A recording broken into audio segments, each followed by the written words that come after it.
Berikutnya ada bahan kering, terdiri dari sekitar 12 sampai 12% ya, 12,1%, yang terdiri dari fat atau lemak ada 3,45, solid non fat atau non lemak terdiri dari protein, laktosa, mineral dan vitamin. Tadi sudah kita bahas ya, kita lihat di gambar sebelumnya.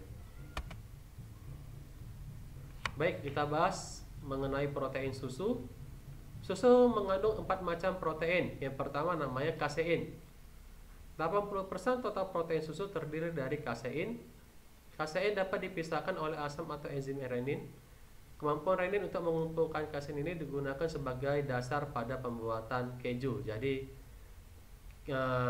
susu itu salah satu produk susu adalah keju, dimana keju itu tadi adalah dipengaruhi oleh kasein ya, kasein. Jadi quality atau proses pembuatan keju itu dipengaruhi oleh kasein, yaitu dia di spesifik di reninnya ya, kemampuan renin untuk mengumpulkan kasein yang dapat digunakan sebagai dasar untuk pembuatan keju.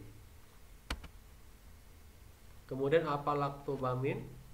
Albumin ditemukan 5 gram per kilogram air susu, ya, agak cukup tinggi ya, per kilogram. Jadi kalau susu itu biasanya dia bukan per liter ya, per kilogram ya, liter sama kilogram kurang lebih sama beratnya. Albumin ditemukan 5 gram per kilogram air susu dalam keadaan larut. Di dalam pembentukan keju, albumin memisah dalam bentuk whey.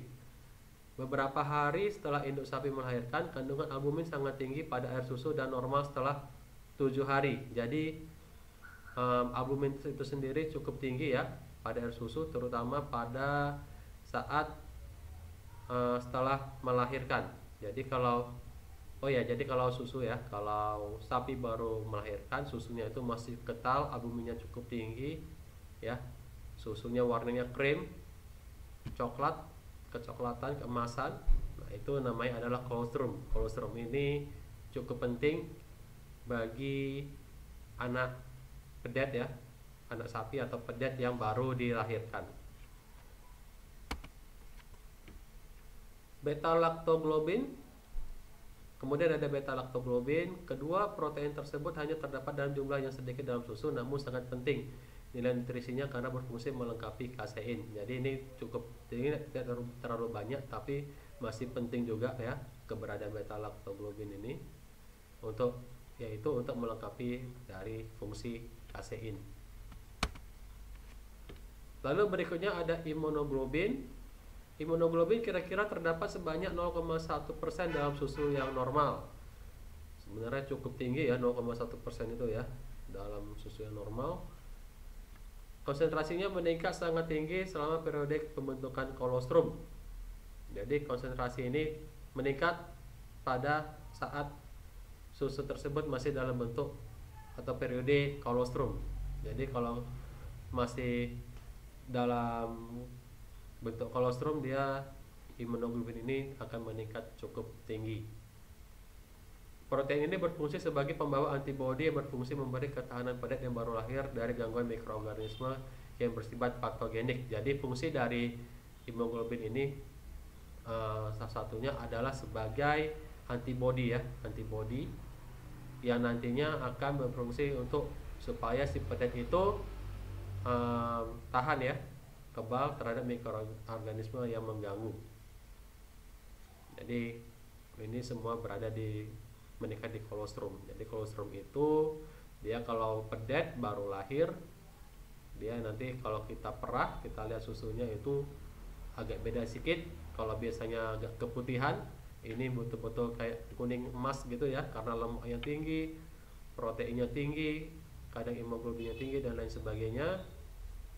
Itu sangat dibutuhkan oleh pedet yang baru lahir. Bahkan kalau kita konsumsi pun kadang kurang baik ya, karena kita nanti bisa diare karena terlalu kuat ya antibodinya. Berikutnya ada lemak susu. Kadar lemak susu rata-rata 3,45%. Jadi dari berbagai bangsa ternak rata-rata bisa diambil kesimpulan ya, kurang lebih rata-rata itu 3,5% kadar lemak di dalam susu.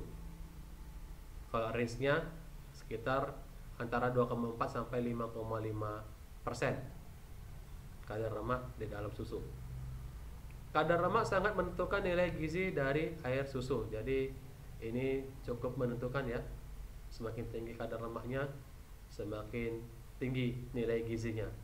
Walaupun pada kenyataannya sekarang konsumen beda pula ya. Ada juga yang tidak menginginkan kadar lemak, tidak menginginkan lemak susu karena takut gemuk. Jadi ada juga susu low fat ya. Susu low fat itu susu yang betul-betul lemaknya sudah tidak ada lagi, dihilangkan. Kemudian laktosa susu. Laktosa adalah bentuk karbohidrat utama yang terdapat dalam susu. Bentuk ini tidak terdapat dalam bahan makanan yang lain. Kadar laktosa dalam susu 4,6%. Jadi dalam karbohidrat itu ada juga laktosa. Laktosa itu tidak ada dalam bahan makanan yang lain ya, hanya terdapat dalam susu. Jadi ada keistimewaan susu di sini.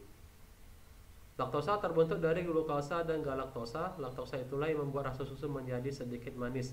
Jadi ada rasa manis sedikit ya kalau susu murni itu kenapa bisa seperti itu? Itu tadi adalah peran dari laktosa sehingga susu tersebut bisa terasa manis, walaupun tidak terlalu manis juga, tidak manis sekali ya.